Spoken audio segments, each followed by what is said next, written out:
Hi everyone, my name is Kat Savage and I'm a clinical hypnotherapist and wellbeing expert working in the creative arts sector. In my line of work, I get to meet some amazing, colourful people, from actors to artists, people who live their lives by their own rules, fueled by passion and determination to bring their unique talents into the world. I wanted to discover what it took for people to leave the usual 9 to 5 and hop on a dream, to capture their bravest moments and share these meaningful conversations with you, so that together we can explore the ideas, emotions, and moments that could potentially change our lives too. The Brave Moment podcast starts now, in the middle of the COVID pandemic, probably the bravest moment not only for my guests, but for the whole world. So let's keep talking, have some fun, and enjoy the show.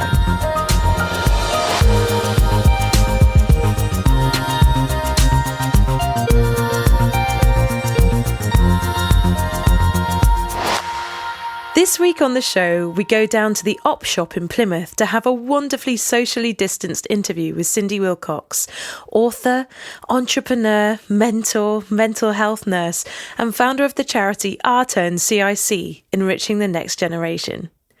Among her many awards for her work in her city's community, Cindy has created her own business model, L.O.V.E Leadership, alongside her book, Draw a Heart Around It, a revolutionary mentoring program designed to empower people to use their voice to uniquely revolutionize their lives and businesses.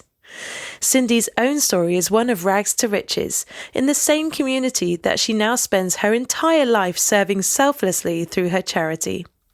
One of the most loveliest and most down-to-earth spirits you will ever meet. I introduce you to the love leader herself, Cindy Wilcocks.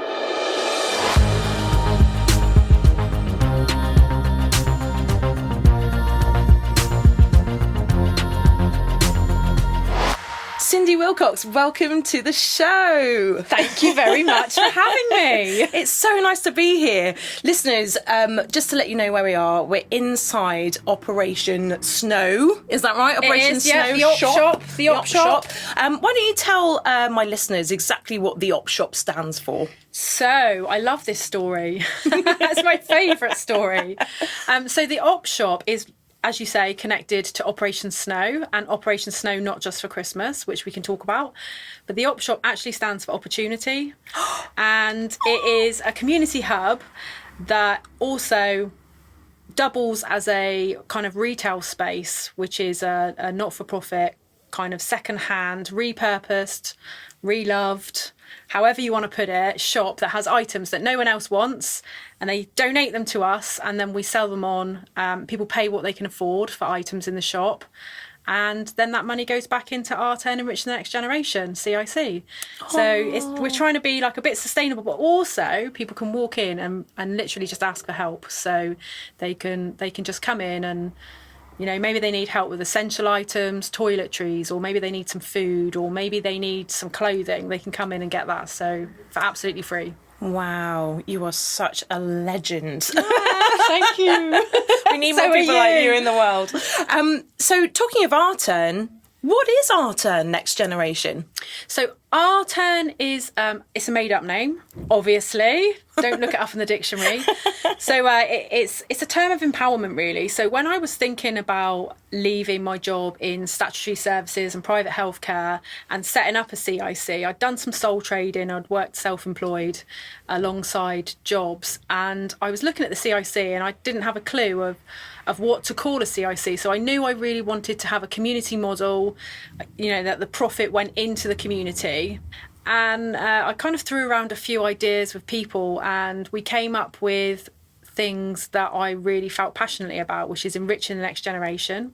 So I want everyone to have an opportunity to be the best version of themselves that they can be.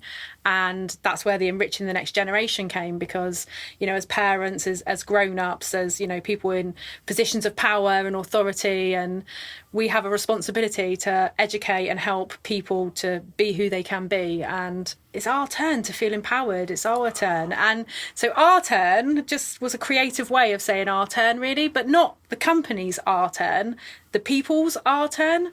So yeah, so that's where the name came from. All made up. It. Oh my goodness. Talking of people that inspire and enrich the next generation, who inspired you when you were younger? I think, I mean, that is really a tough question because I had quite an interesting kind of upbringing and life as I see it now. But I think like you live in a world where you're just in that bubble and that's your existence, and you don't always know that there's something beyond that. So, I had the kind of regular things where, you have primary school. I went to Estover County Primary. Love it. Shout out Estover County Primary. And, I kind of went there and there is one teacher that I remember there called Mrs. Pezzi. And, I don't even know if she's still around. I mean, I've got no idea. But I just remember she was someone that, looking back, I still remember her. I'm in my 40s now. So, and she was just someone that I connected with at that time. And having come from, a kind of council estate where things sometimes got a little bit crazy, I think that sometimes it was hard to actually know who your role models were, because you just kind of were just in this bubble of existence, and I didn't really have any aspirations at that point. So, I was 7 when I first ran away from home, and I do actually remember, I can recall it. I've got kind of like video playback in my head of this moment, and I think I needed quite a lot of stimulating. So I've got a lot of energy, as you know. And I think, there was some argument in the home about a misbehaviour, as you do when you're children. And I just decided that I was going to leave home, and I went and I had this little kind of like little vanity case, and I went and packed this vanity case. I don't know what with, I can't remember, but I remember putting on like my favourite dressing gown, and it was like so cool. It was like totally retro, so cool. I can still see it. If I ever see one like it, I'm going to buy it. And I was actually going to go to Asda. Other supermarkets are available, but Asda precinct. And I was going to sleep there the night. And that is what I decided. And, obviously I got taken back to the house, and it was like, where do you think you're going? But I was going to Asda precinct to kind of sleep there the night. And on the serious side of that, it's very indicative of something that is a time where I was unhappy. I was unhappy at that time. And that's how I had learned to communicate my message at that time. And I think my education came in adult years after the birth of my daughter, and who had a significant impact in my life. Like, she is my absolute world. I just feel emotional talking about her. How old were you when you had your daughter? I was 19, so I had like a bit of time. Like, I left school when I was 15, I left home when I was 15, and didn't really have aspirations, didn't even know about university, didn't know I could educate myself in that way. I was kind of brought up in a very traditional way with parents that were good enough, they were good enough. I can't fault them for that. They did what they thought was right with the skills and the knowledge that they had. And I am who I am now today. So, they've obviously had an impact in that. But I think at leaving home at 15, it was a very interesting time. Leaving school at 15, a very interesting time. And I think I kind of drifted for a bit, really. Was your daughter like an anchor then at that point? When she came along a few years later, did she anchor you in? Yeah, she was a nice surprise. I always tell her that. And I mean, it certainly wasn't a kind of planned out conversation with anyone about family and, let's kind of have a family together and do this. But, she actually changed my life, and I still had a bit of learning to do when she came into the world, because like having a baby is just such a big responsibility. And having a baby at that age, I mean, did you encounter a lot of prejudice at that age? Yeah, totally. I remember I went to one antenatal class and I didn't go back again, because I kind of walked in and everyone was there in their couples, all really happy. Like, you know, like you see on the front of the baby books where the baby's not crying and everyone's like all huddled together and they're like, yay, cheese. That wasn't my experience. And I think I kind of walked in and I felt very judged. You know, I walked in on my own. I looked younger than I was, and I still do. You obviously. absolutely still do. And I think that made a difference because I think people thought, oh, young teenage mum. Yeah.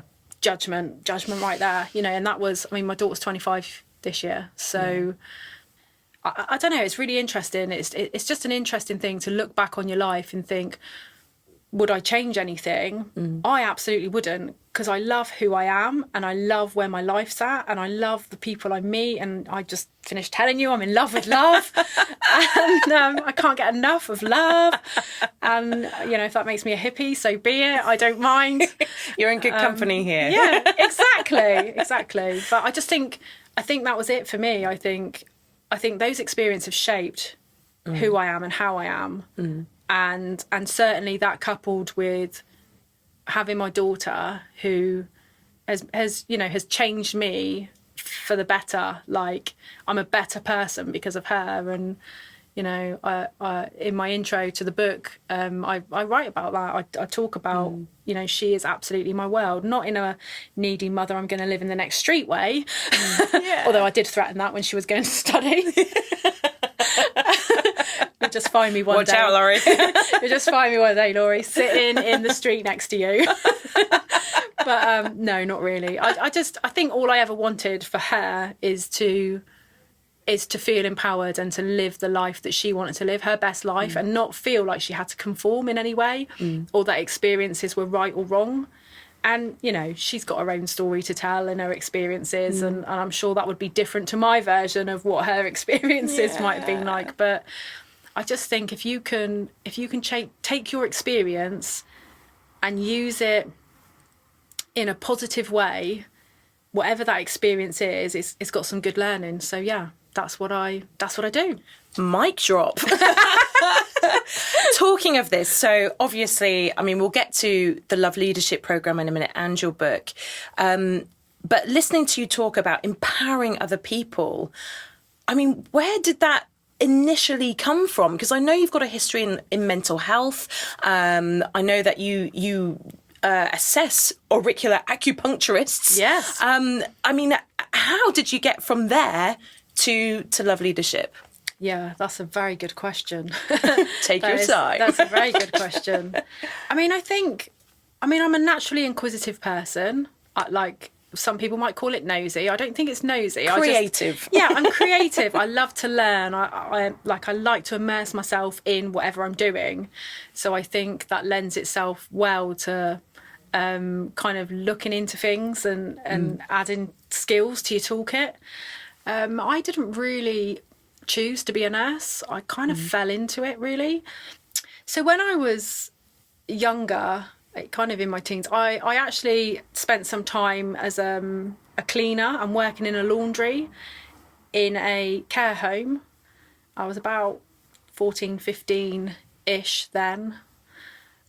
And I find people fascinating, and I find people's stories fascinating. And so even back then, I had a curiosity around people and why they did certain things and what made them do that. And, you know, it was just really interesting. And then I went to Plimpton Hospital, and while I was there, again, you know, I was kind of surrounded by nurses, and I still didn't even want to be a nurse then. I just was fascinated by people. And I remember this guy that was living, you know, staying at Plimpton Hospital, and no one visited him.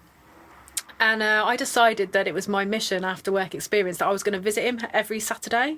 And I did. I used to catch the bus in to visit him. And back in the day when you could smoke in hospital, funny. So I used to wheel him out. He used to smoke a pipe. I used to wheel him out into the waiting area. And he would have a pipe full, and he would tell me a story about his life. And it was just really, I just loved it. I just loved what he told me, and he'd been in the services, and I just loved hearing stories about his travel and what he'd done. So again, there was another little indicator there, but I still didn't pick that up. And I went and worked in a few care homes, and then I worked in pubs as well. So it was waitressing and bar work. And I always say to everyone, being a barmaid or a waitress stood me in good stead for a career in mental health, because you see every walk of life, you hear a lot of conversation, and if you listen, then you learn a lot about people. And then I just thought, I didn't even know it was possible for me to go to university. And luckily enough, I didn't have to do any extra study for my GCSEs, because I'd actually come away GCSEs with 5 C's and a B. And I thought, wow, if I actually studied, I could have really achieved something. So whoever the teacher was that said I'd be working in a fish and chip shop for the rest of my life, you were wrong. We've all got one of those, haven't we? Yes. Kind of spurs you forward, though, doesn't it? Yeah, I think the thing is I think that attitude did affect me, actually, just that general attitude. I wasn't in the top % of the class, so therefore I wasn't in the bottom. I mean, I actually learned after that I'm actually quite intelligent. I didn't actually know that, and I think. Yeah, it does kind of spur you on, but I think it also chips away at your self-esteem and your self-worth and your confidence to say, can I? Is it? Am I Do enough? I? Exactly. Yeah. And I think the am I enough question, I am enough. Yeah. Ask my husband. Yeah. It's we only need one of you, Cindy. I think that's a positive thing. But I think in all seriousness, I think the am I enough question is just there for everyone, I think. Yeah. And it's sometimes we don't talk about that. I was 40 before I knew I was enough, which isn't that long ago. What did you do to get there? L.O.V.E Leadership. Awesome. L.O.V.E Leadership. What a great way to link us into L.O.V.E Leadership. So, Cindy, tell us about L.O.V.E Leadership. Oh, it had to be love, didn't it? Had to be. It must be love. Must be love. So L.O.V.E Leadership. What I actually realised is I'd always found myself in positions of leadership or people giving me responsibility that I didn't necessarily think I'd asked for. So I would find myself getting pieces of work in jobs or being encouraged to be promoted, it's not something that I went looking for, but it was something that happened. And I always used to say, till I learned the reality, was I don't want to be a leader. I'm not looking for this stuff. It just finds me. But of course, it didn't just find me. The way I am and how I think about things and how I behave and actually drives me. I am choosing that. But I didn't always realise that. I just kind of sort of thought, well, I'm just kind of here and that's happening and that's nice and okay, I'll do that. It's fine. I'm quite a helpful person. I'm quite a loyal person. So I'll do my best. I'll give it 150%. I'll strive to make sure I do a good job. And I think the thing is, I was kind of thinking one day, I've had coaches in my life, which is, if anyone has never had a coach, get one, even for a short amount of time, because they're so beneficial. That's not a plug for business, by the way, but I have had various coaches over the time, and I think they encourage you to discover things about yourself that maybe you left to your own devices, you may not. So I think I've had some coaching conversations that have been really helpful, some really good role models, some mentors, and L.O.V.E Leadership. I was kind of thinking, okay, well, how did I get from that, say 7-year-old child running off to Asda in a retro dressing gown with a vanity case to leading a CAM service with a £5 million budget, 120 staff and a psychiatric hospital for children for the Southwest.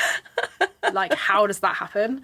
And I was kind of started to think about this, and I kind of looked back, and then I was thinking, well, what is it I do when I'm helping people? Because obviously helping people has been a large part of what I do, whether that be in drugs and alcohol situations or self-harm or suicide prevention or anxiety or whatever it is.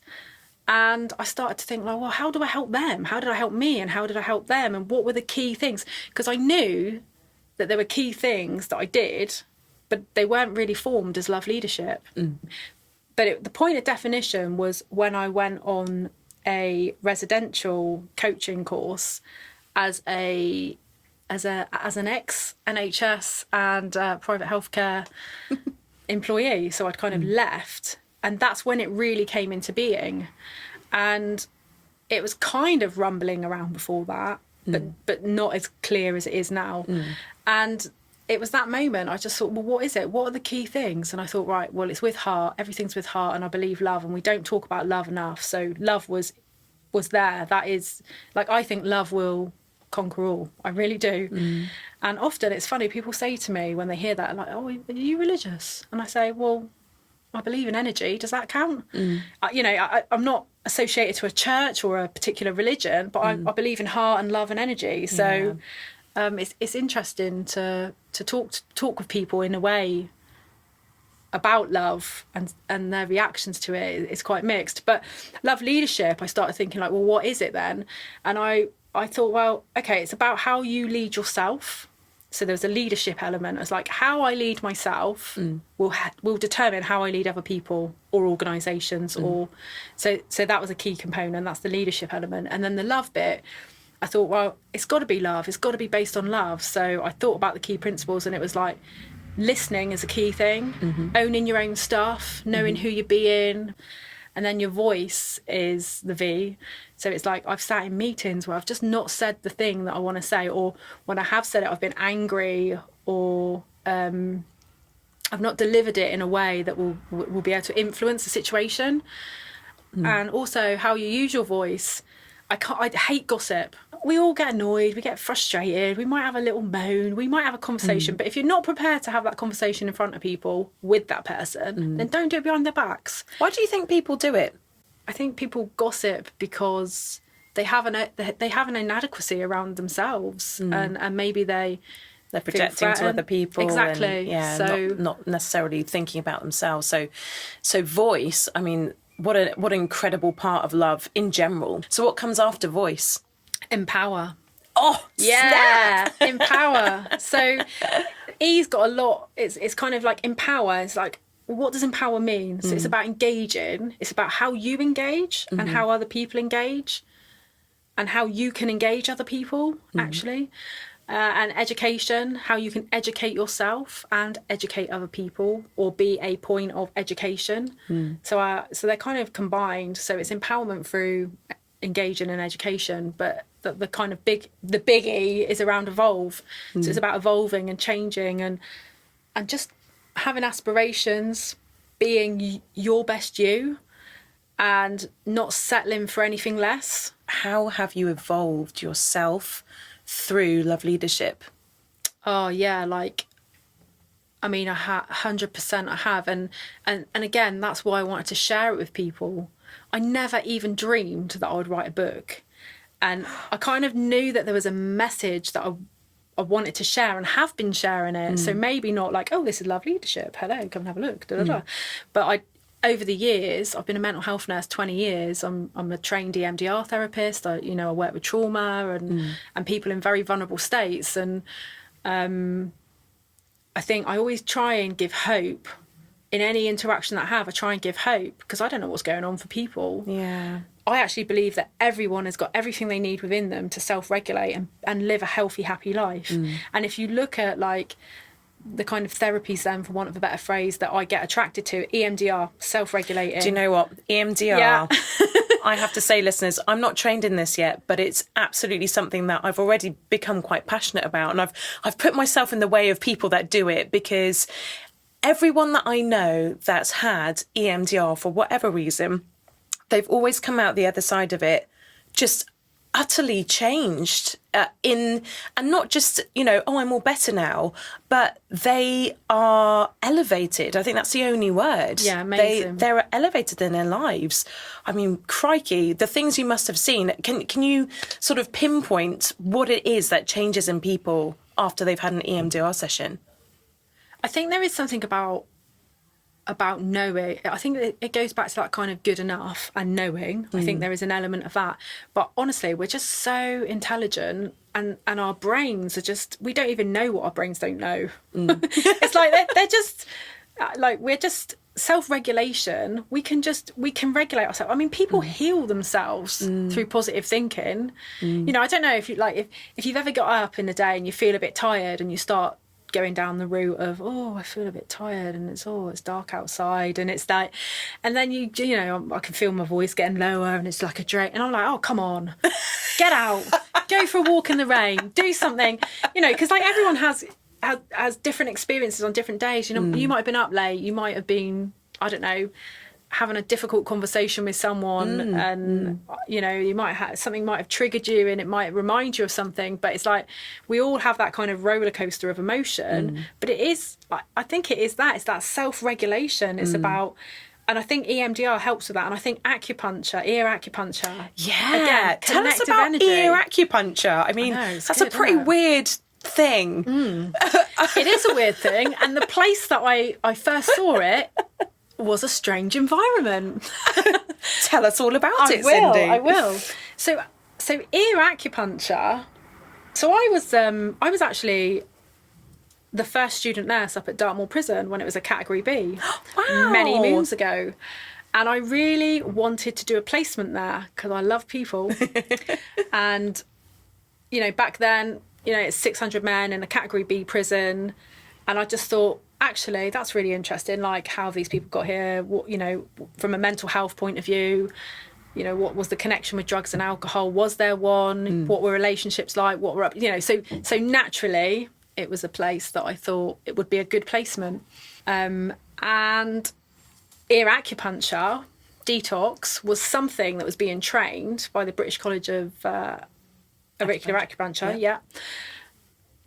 And it just really fascinated me. And I remember, right, going into this room. So I went into the room with like a group of men that were living at the prison, let's say, staying there.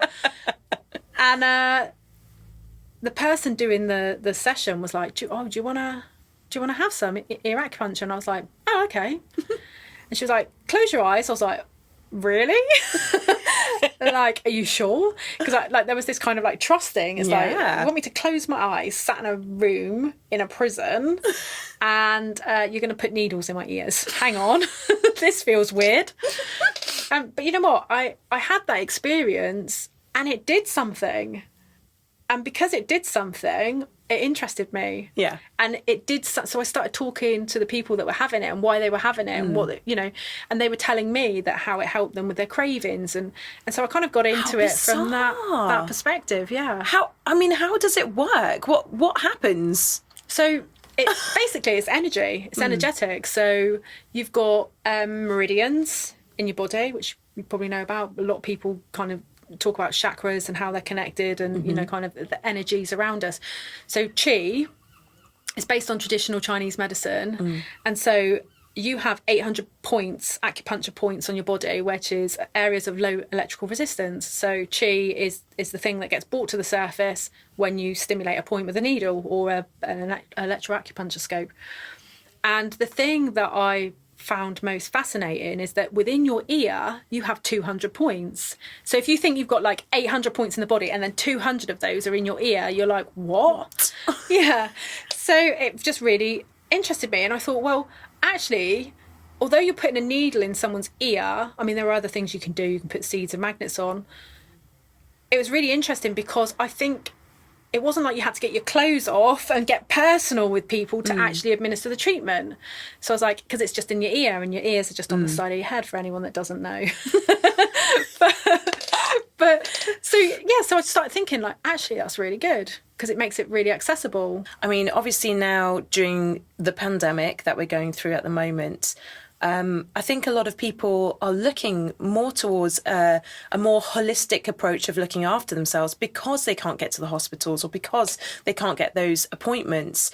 And over social media, I know I've noticed, and also myself in practice, I see a lot more people turning to meditation, turning to better, you know, nutritional things, and more holistic approaches to their lifestyle.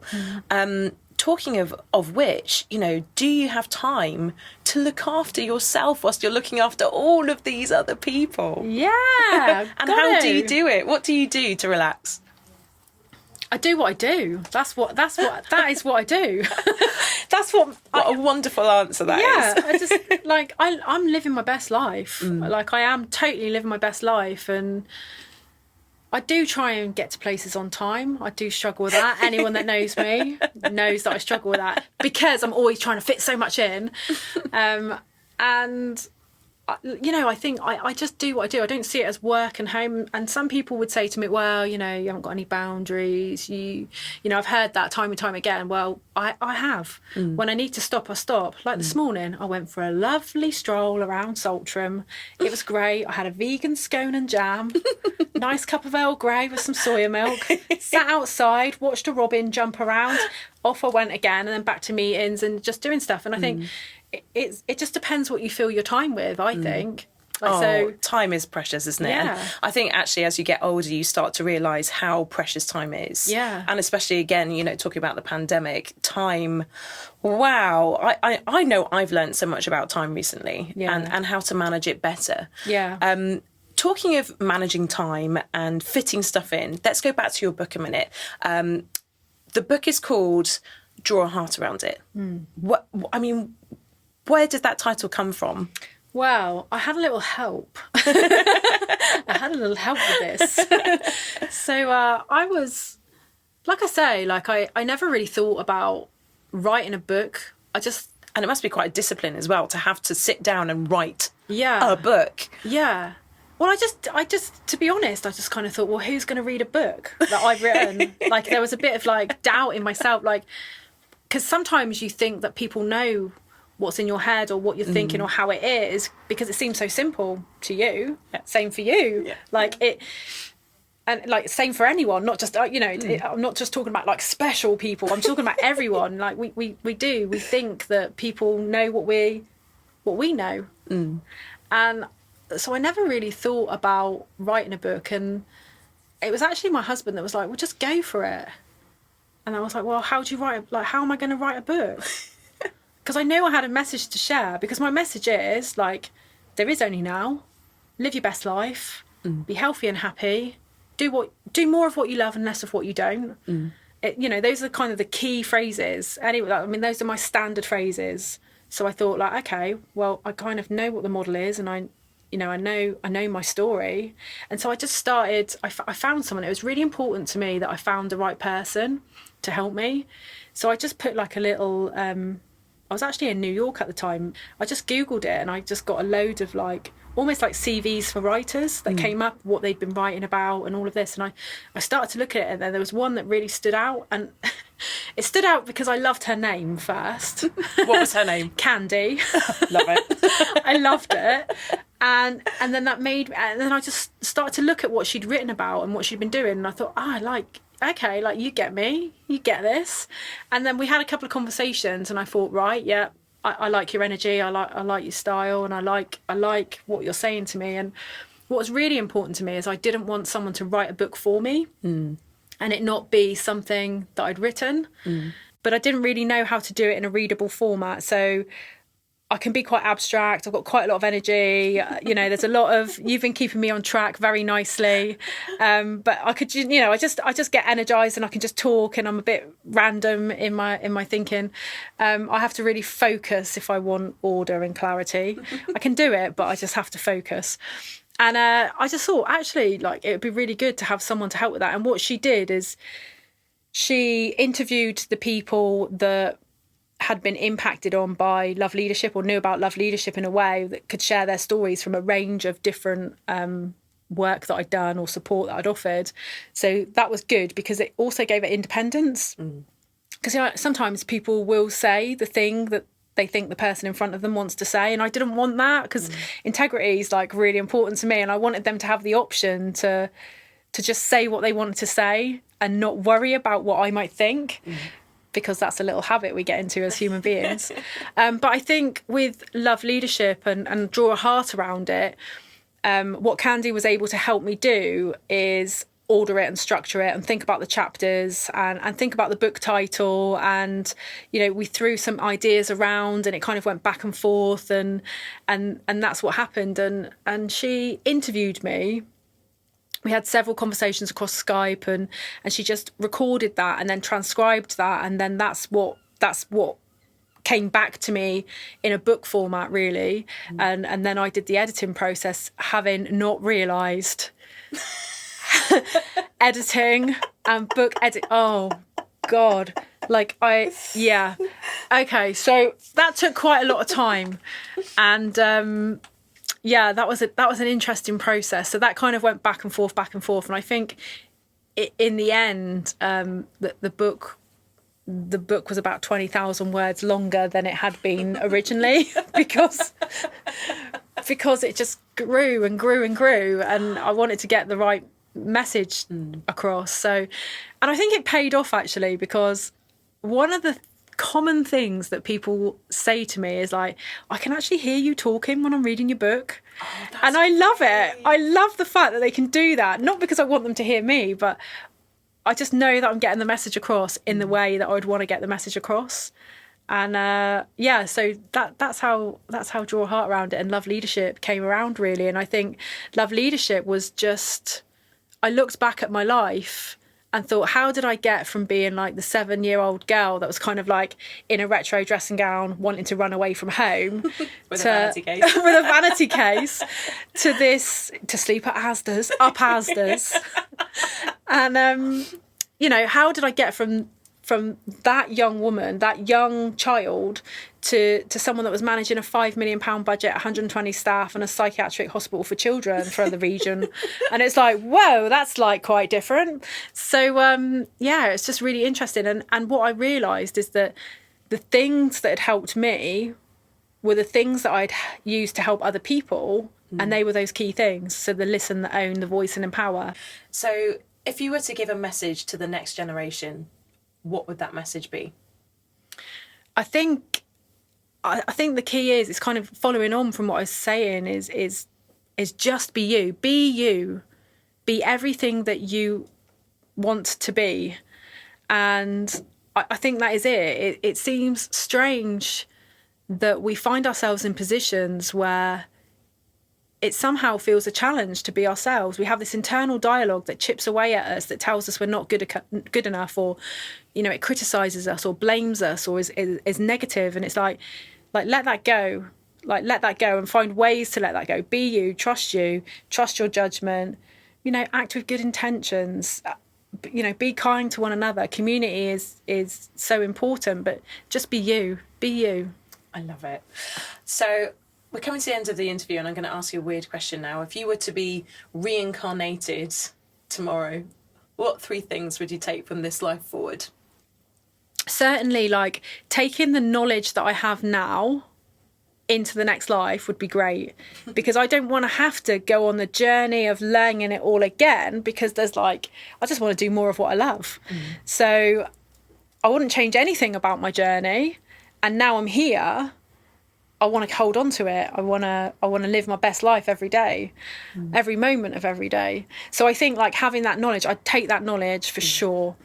I'd also, I love photographs. I love history. I love what was, and I love thinking about how it was for people. My husband laughs at me with this actually, because for a little while I had a little camper van called Bumble. Oh, cute! Little yellow one, and it was so cute. It's gone to camper van heaven. Yeah, I know. I was so sad. But it had an umbrella. When I bought it, it had an umbrella on it, and he went to take it off, and I was like, "No, that umbrella, it's got to stay with the van. It's they're together." And he's like, "Oh God." So I don't know, that history and that meaning of history, it's just important. I just love it, and the photograph aspect of it. But I know I'm weird. I can't help it. It's just the way I think. I love it. But and also him, he's given me the ability to be able to know what love is and what a good relationship is, and how you can be individuals and still be together. And me and him are really good at that. And I think it's like a piece of music. You've got separate notes in the music, but then when you come together you make a great song.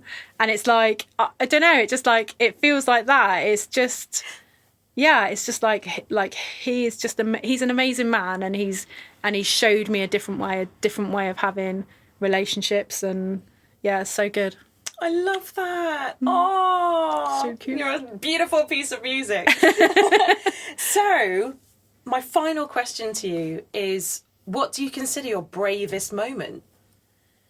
Yeah, so bravest moment. There have been a few along the way.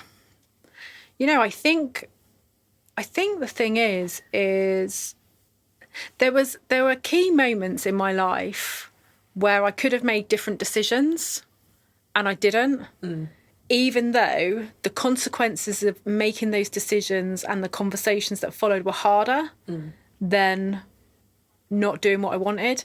So, you know, if I think about, there was one moment, it was career changing. And I was actually getting bullied in a workplace, and I knew I was in my heart and in my soul, and I didn't want to believe it. However, I wrote a letter to people that were bullying me and had a conversation to say, like, can you just stop bullying me? And it was in a work context. And I think the bravest thing I did was actually formalise that. You know, I remember having some very emotional times around that.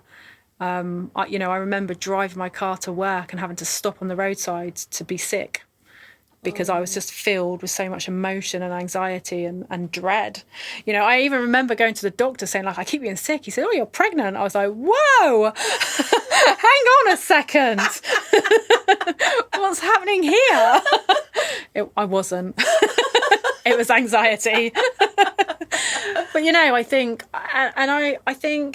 the other thing was, like, it's a weird thing writing a book, you know, and sharing your story because people will always judge you and it can leave you feeling quite vulnerable.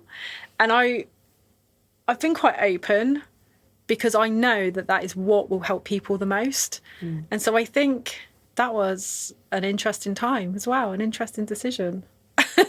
I love it. And for all those aspiring authors out there, don't be scared. Don't be scared. No, Cindy do it. is living proof that if you just put it all out there, you'll get good results. It's true. It's true. Just be you.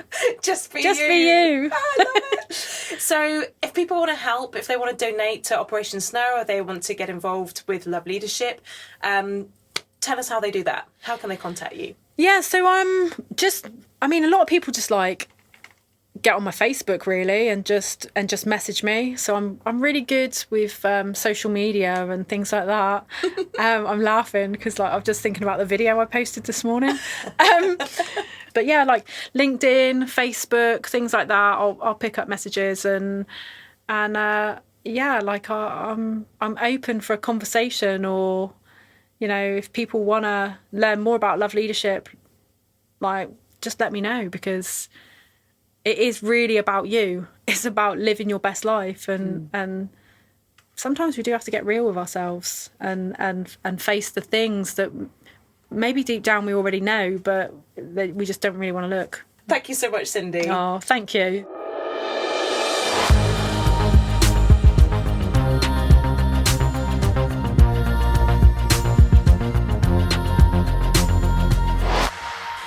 Cindy's down-to-earth nature and complete honesty are a breath of fresh air to me. Whilst we were sat in her charity shop space on the side of a busy city road, I couldn't have felt more welcomed and more comfortable, and not at all like an imposition on her ridiculously busy schedule. Her open arms welcome in all walks of life, and it doesn't matter who you are or where you're from. Cindy will treat you with the same respect and give you all of her precious time regardless. Her interest and care for people and their stories is so heartwarming that it is no wonder that she has literally named her business after love itself. Throughout the whole interview, she smiled, listening and reacting with no holes barred. I found myself falling into her giggle and energy with complete ease.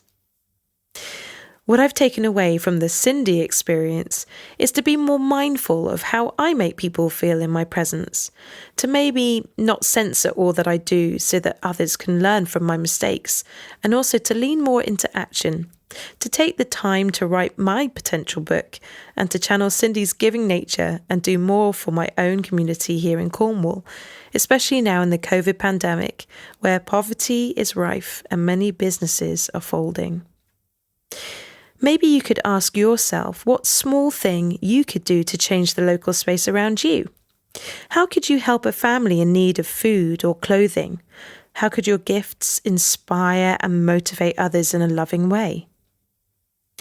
Cindy also made me think about the importance of voice, something close to my heart, and how when we use it with positive force, we can literally galvanise nations.